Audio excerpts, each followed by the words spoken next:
AM560theanswer.com. Now, from the Signature Bank Studios, this is Chicago's Morning Answer with Dan Proft on AM560. The Answer.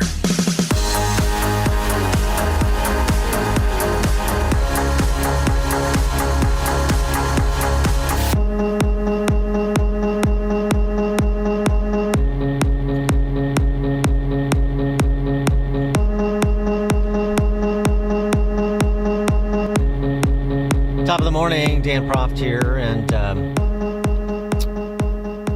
Adam Schiff, he's a senator from California. He was at this confab put on by the Texas Tribune. It's one of these quote-unquote ideas conferences that are usually pretty short in ideas and long on Pauls/celebrities of a particular political bent, like Russian collusion hoaxer Adam Schiff.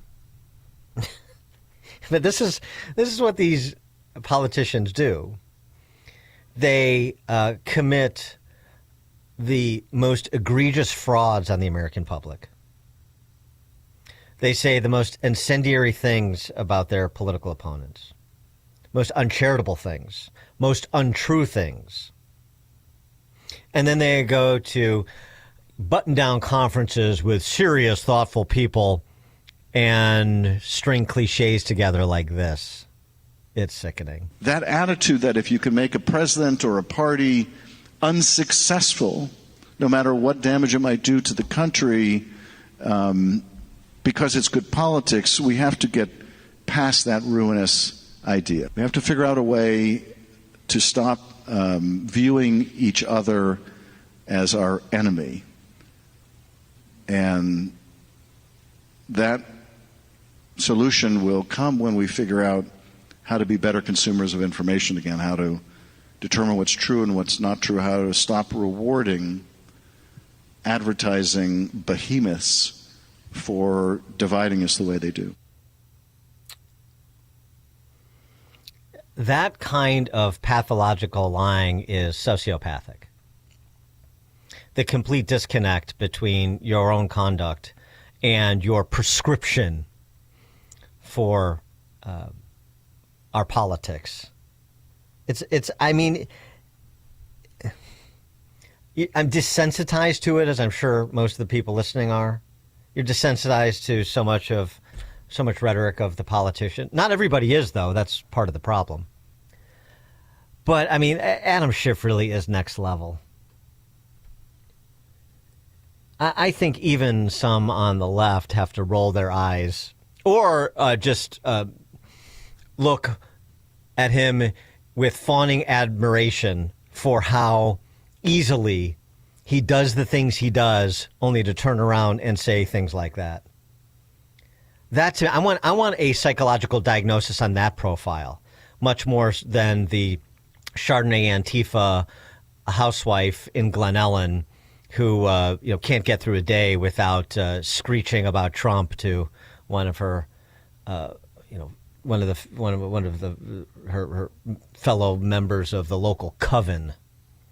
That is so much more destructive of political comity than is the unbalanced person who gets consumed by politics and just swallows the hook when it comes to the boogeyman politics that people like Adam Schiff play.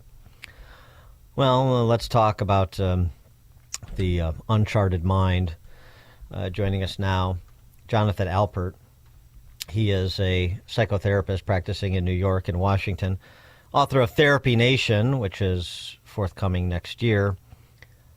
Jonathan, thanks for joining us. Appreciate it. Dan, thanks for having me. Lots to talk about today. Well, I mean, I know Trump derangement syndrome is not going to make the DSM because that's a political document too, but something that you referenced or termed in the Wall Street Journal piece you wrote, obsessive political preoccupation. That's basically the Trump derangement syndrome. It can ostensibly go in other directions. It can be fill-in-the-blank derangement syndrome. But that's really what this is, obsessive political preoccupation. Explain. Yeah, and that's exactly what it is. And I'm glad that you made the distinction that Trump derangement syndrome is not a actual disorder, and it's not in the DSM, and it probably never will be. And it did start out as a tongue-in-cheek expression. However, I do see a lot of symptoms in my practice and in patients that is quite concerning. So we see the rage, the dread, intrusive thoughts, high anxiety, people's sleep is disturbed, the compulsive thinking, and this mirrors what we see in other disorders: OCD, anxiety, depression. So as a practicing clinician, I am greatly concerned about this, and the term that I would use is the one that you mentioned: obsessive political preoccupation. And whether it's Adam Schiff or suburban mom or housewife or they, them, or whatever the case may be in suburbia, there should be great concern. Right, because what Trump represents is a trigger for a larger mental imbalance they have.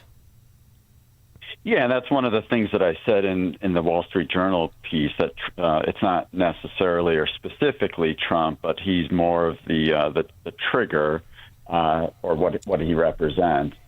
And some of these people may very well have pre-existing conditions or they're more vulnerable to certain disorders, and then Trump is in fact the trigger. Yeah, and we see this already playing out with some of what's going on with Vance in anticipation that he will succeed Trump. So they'll move the sights to different targets as is needed. I think Trump is like a particularly provocative trigger or leads to an itchy trigger finger because of, he talks differently than most politicians. He is so brash, and sometimes his language is particularly coarse. And so there's no sort of soft pedaling, and I'm not saying there should be either, but there's no sort of soft pedaling his view. There's no sort of trying to be considerate or responsive to what somebody who disagrees with him has to say. So he is just so aggressive that I think a lot of people aren't used to that. They're, especially from Republicans, they're used to sort of people that are a little bit more mealy-mouthed. They're trying to dull the blade of the disagreement between the two, and Trump likes to actually sharpen the blade. You're exactly right. And one of the things that I've tried to do with my patients dating back to Trump's first term is to separate the policy from the personality. And you're right, he is brash and even obnoxious at times, but that doesn't mean his policy isn't sound in some instances.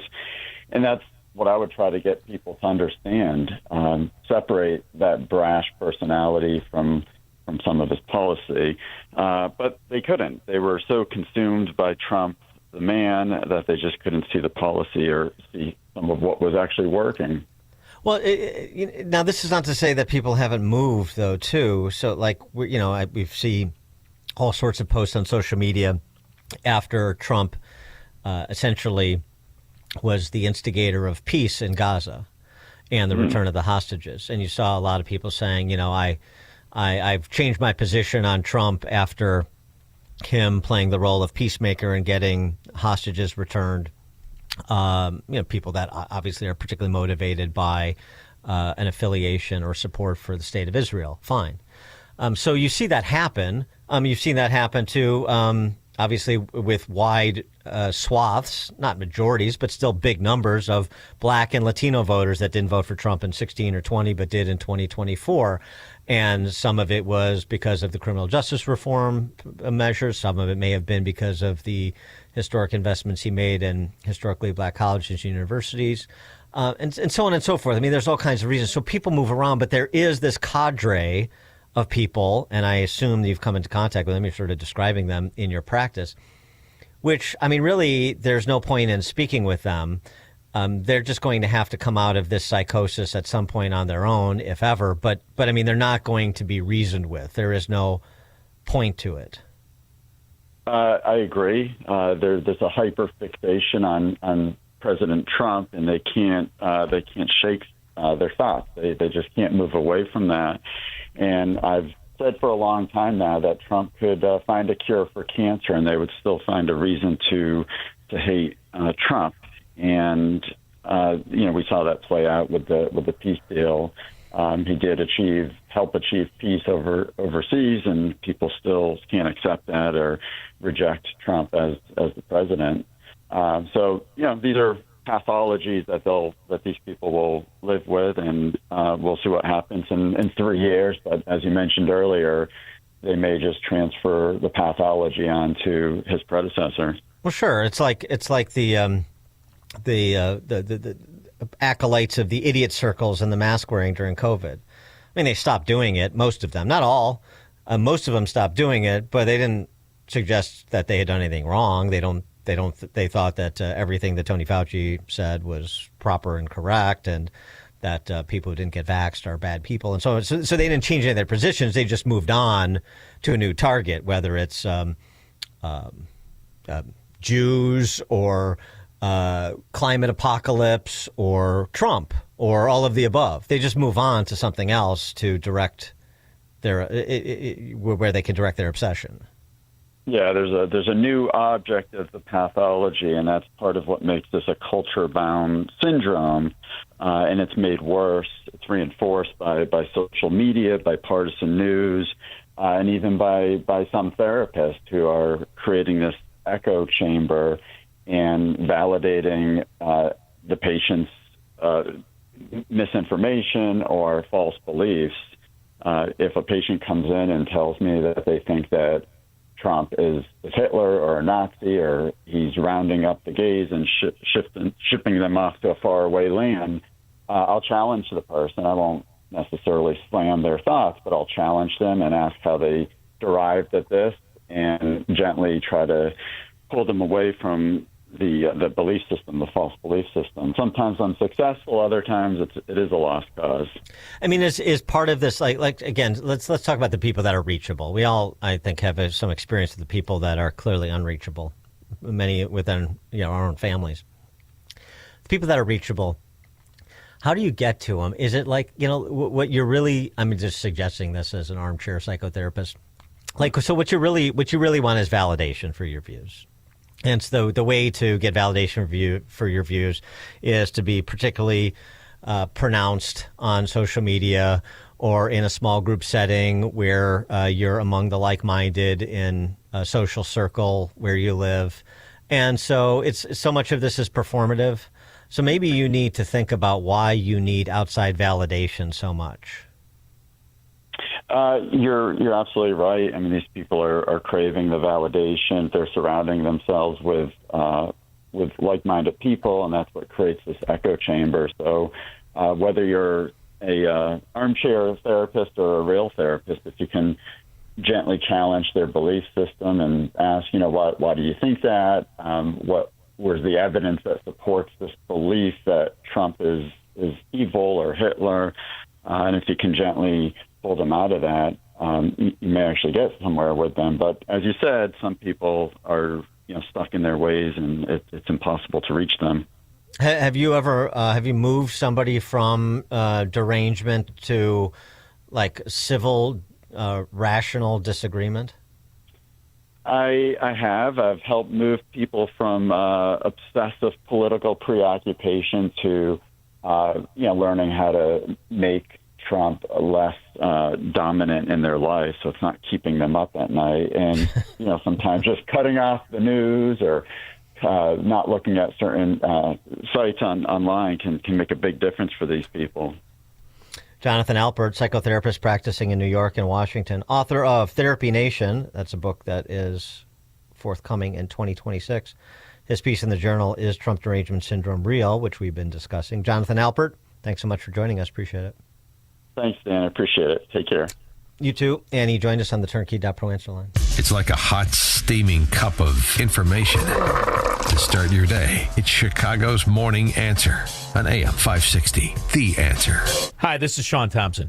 When you take your grandkids to Disney, do they know what's in your investment portfolio? Do they even care?